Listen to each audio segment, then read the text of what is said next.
I'm Richard Clarke. In this video, I offer comments on Ramana Maharshi's 40 Verses on Reality, drawn from years of practice. Together, we explore the depths of Ramana's teachings on self-realization and liberation.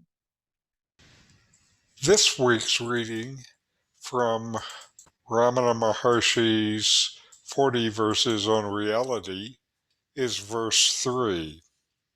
These are Ramana's words. The world is real. No, it's merely an illusory appearance. The world is conscious. No. The world is happiness. No. What use is it to argue thus? That state is agreeable to all, wherein, having given up the objective outlook, one knows oneself and loses all notions either of unity or duality, of oneself and the ego. Now, dualities are just mental constructs, setting up one apparent side against something that is seen as another. To debate the reality or unreality of the world is like arguing over the snails of a snake that has finally found to be just a rope.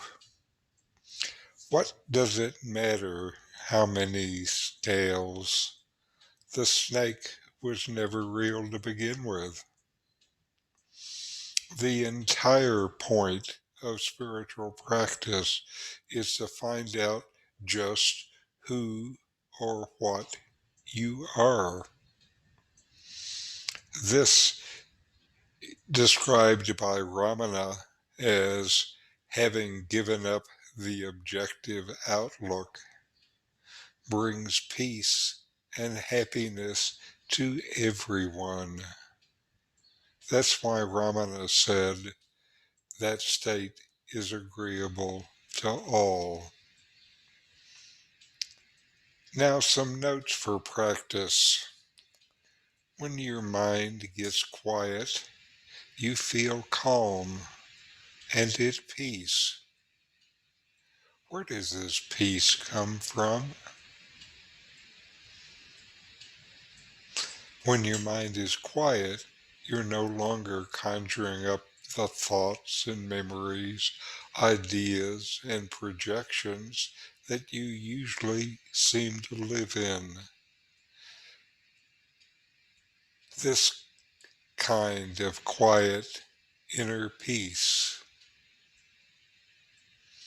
What is different in this quiet mental state?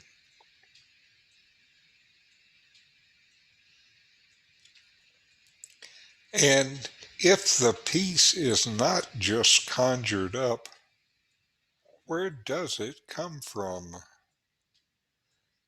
And why is this peace felt by everyone?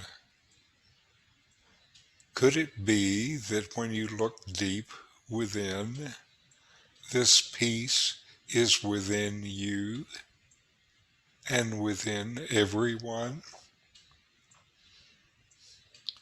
What is to be found by such investigation? Is it a transformation, or is it what was always within you?